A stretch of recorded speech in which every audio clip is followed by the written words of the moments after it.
Man, I love video games. I love immersing myself in these fictional worlds. Whether it being killing mind control freaks on the coast of Spain, getting absolutely manhandled on competitive Halo, please kill me, screaming my lungs out on the borders of Tarkov, or absolutely destroying the legions from hell in Doom. In other words, my friends, I love gaming. Even though gaming is my passion, I understand that at the end of the day, all of this is pure fiction. It doesn't exist and should not be compared to reality. Despite saying that video games, specifically their story, need to be realistic, even though it's fiction. They need to be realistically unrealistic, if that makes sense. And this applies to all of media entertainment. Movies, video games, comics, manga, anime, whatever. You know what's the main difference between Rey, not Skywalker, and Samus Aran? It's pretty simple. Rey is strong because she is a woman. That's pretty much it. This creates a disconnection between the viewer and the character. Rey didn't earn her power. It was served to her on a golden plate because she has a vajayjay. Now let's compare that to Samus. After her whole family was murdered by Ripley, she was trained by the Chozo, an alien race that are basically gods, and went through rigorous training to get where she is now. One is beloved deeply by the fans and the other one is Rey, not Skywalker. Because although the story is fiction, the ways in which the story is told must be grounded to reality. Really quick, my friends, thank you so much for your incredible support on my GamerSupps partnership. We're about to reach a new goal, all thanks to you. So if you want to grab some of these goodies, use code MIDNIGHT at checkout or click the link down below in the pinned comment to get the discounts automatically applied into your cart. Again, code MIDNIGHT. Thank you. Now, for some weird reason, someone is accusing Doom Eternal and its software for being both transphobic and sexist. What?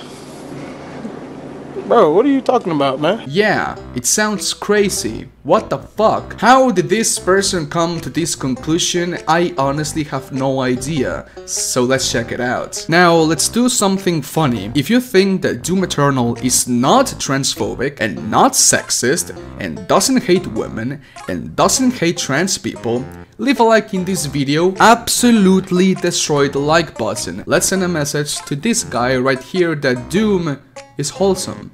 It's about killing demons and that's it. Oh, and also subscribe if you haven't already. Thank you so much. Doom Eternal review. No trans or girls allowed.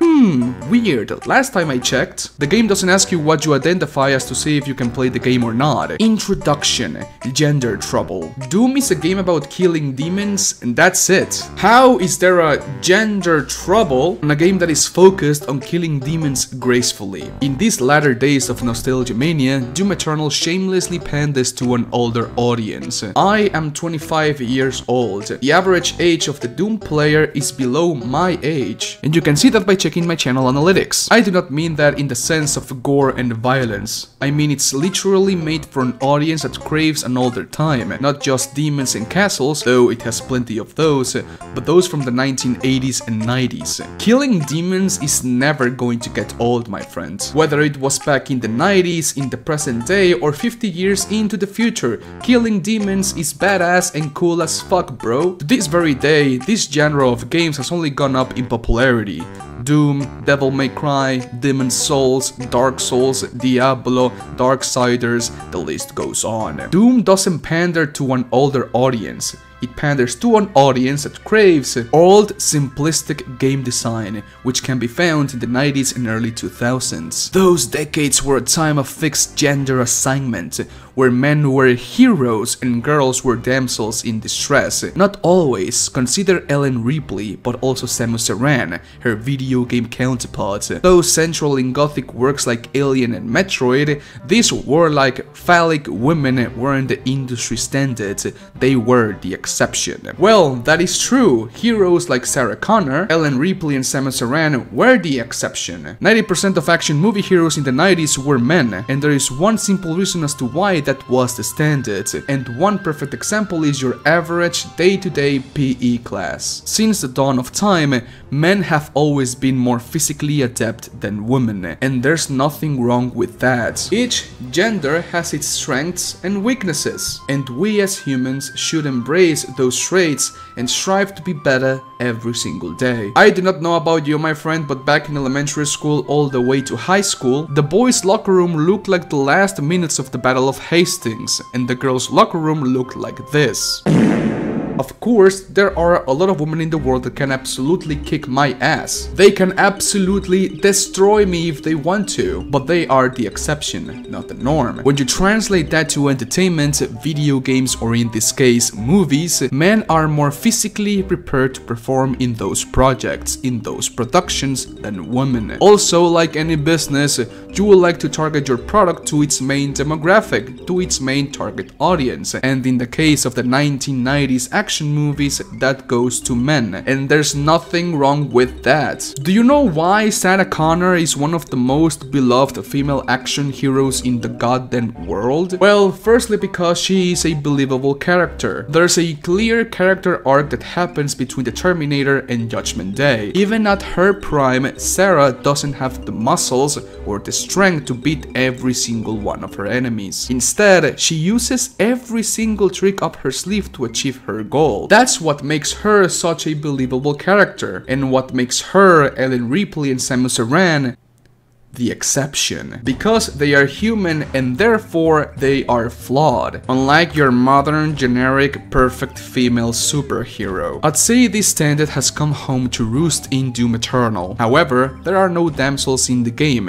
In fact, there are no women, period, save the Con Maker, the Whiplash, and Dr. Elena Richardson. Yeah, there are no women in the game at all. Well, this is a story about the invasion of the demonic forces from hell on Earth. More than 60% of the whole human population has been killed or turned into demons, and all the missions from the game are featured in parts of the Earth where not a single soul could have survived. And the whole point of the game is about you fighting alone against all odds. In other words, a power fantasy. Since its inception, the story of Doom has been this way. A lone soldier willing to do the impossible for the greater good. I understand why there are no women in the game. First of all, it's a single player game with no NPC companions. Second of all, the game is based here.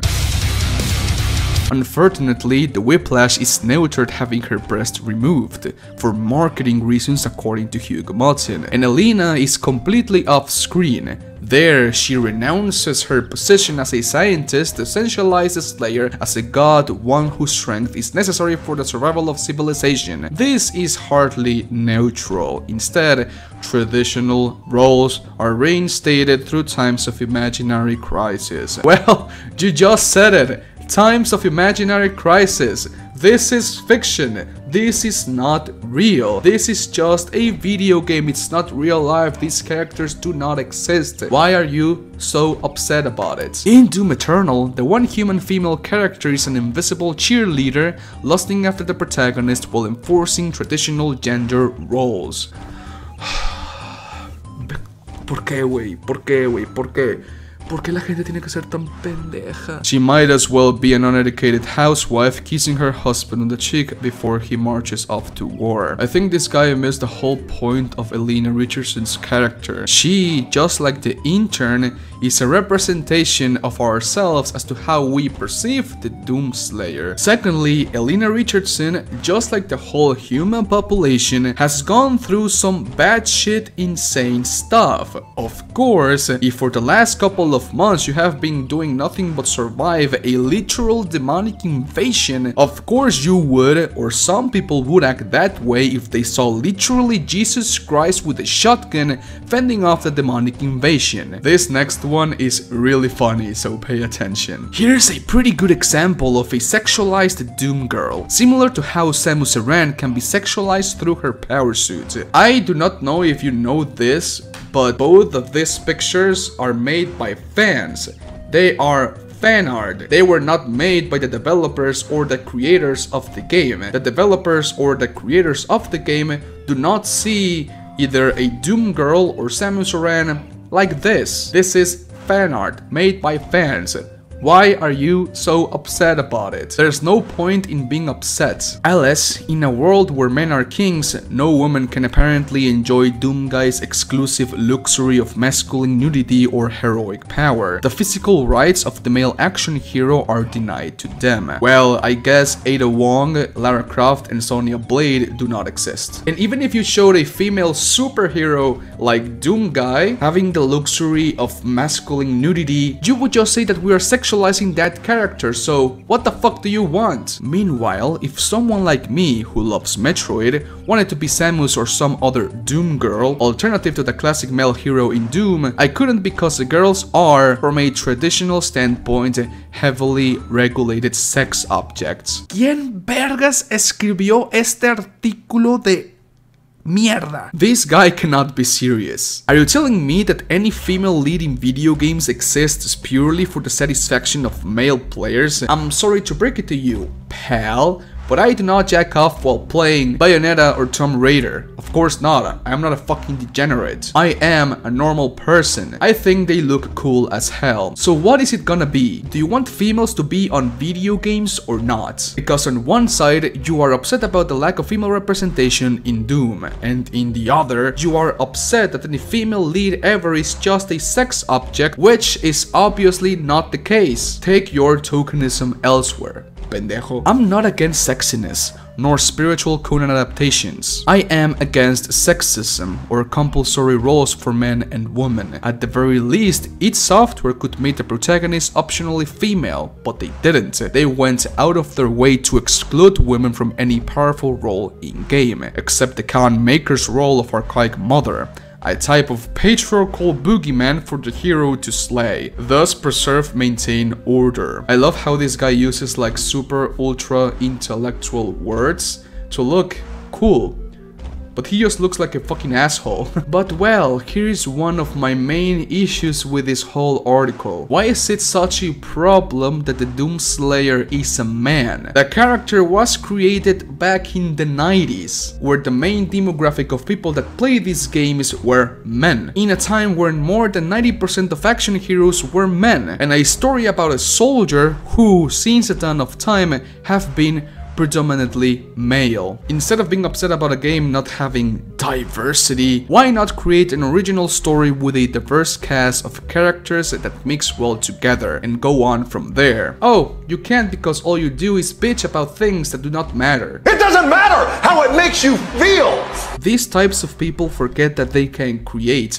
They have two arms, they have a brain, they can think, they can analyze things, they can create. So go on ahead and create your own Doom game with a female lead. To grant women similar positions of power introduces a problem for developers obviously catering to the traditional default norm. Judith Butler calls this problem gender trouble, and it's precisely what id Software doesn't want. Their solution is to make trans people vanish and for women to be of a singular position, damsels in distress, with no mind of their own or desires divorced from the Slayer's pointedly Conan the Barbarian physique. id Software cares about one thing and one thing only, and that is making and creating a super fun video game, and that's it. They do not care about checking the diversity boxes of Asian, Black, Mexican, trans characters into their game. Hot take, but adding minorities to a game for the sake of diversity is not going to elevate the experience and automatically add value to your game. It's not gonna do it. That's precisely the issue with Doom Eternal. It's a game for men when it doesn't need to be.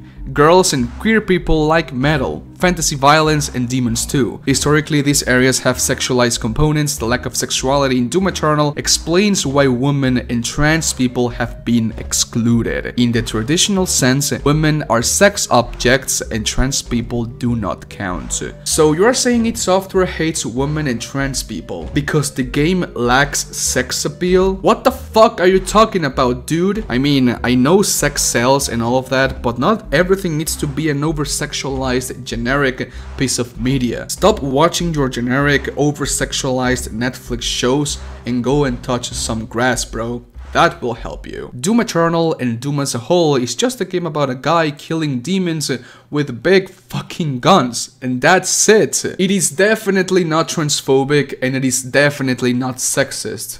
Thank you for watching this god-awful video. It's okay, my Spartans, please let me know what you think about this video down in the comment section. Leave a like if you did, and a dislike if you disliked the video. It is completely fine. Do not forget to use code MIDNIGHT on Gamersupps. Thank you so much for the support and have an awesome day. Adios. Bye.